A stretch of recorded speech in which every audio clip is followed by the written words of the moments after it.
একদম রোদে দেওয়ার ঝামেলা ছাড়া কাঁচা আম দিয়ে আজকে আমি আপনাদের আমসত্ত্ব বানিয়ে দেখাবো। এই আমসত্ত্ব বানাতে কিন্তু বেশি একটা মশলার প্রয়োজন নেই। এখানে আমি 1 কেজি পরিমাণ আম নিয়েছি। আমগুলো কেটে তারপর একটা হাঁড়িতে দিয়ে দিয়েছি। তার মধ্যে পরিমাণ মতো পানি দিয়ে ঢাকনা দিয়ে ঢেকে দিয়েছি। আমটা যখন পুরোপুরি এভাবে সিদ্ধ হয়ে যাবে তখন আমি চুলা থেকে নামিয়ে একটা স্ট্রেনারে ঢেলে দিয়েছি। এখন এটা ছেঁকে আমের একটা পিউরি বের করে নিব। এই পিউরিটা একটা হাঁড়িতে দিয়ে চুলাতে বসিয়ে দিলাম।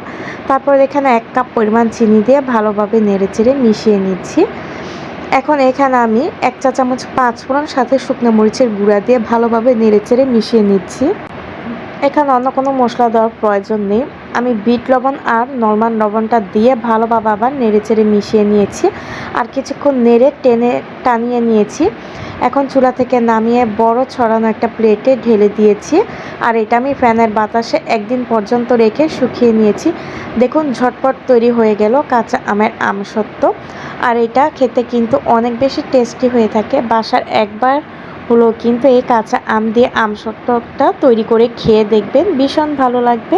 ভিডিওটি ভালো লাগলে প্লিজ একটি লাইক দিয়ে আমার চ্যানেলটি সাবস্ক্রাইব করে দেবেন। আজকের মতো এখানেই বিদায় নিচ্ছি। সেই পর্যন্ত সবাই ভালো থাকবেন, সুস্থ থাকবেন। আল্লাহ হাফিজ।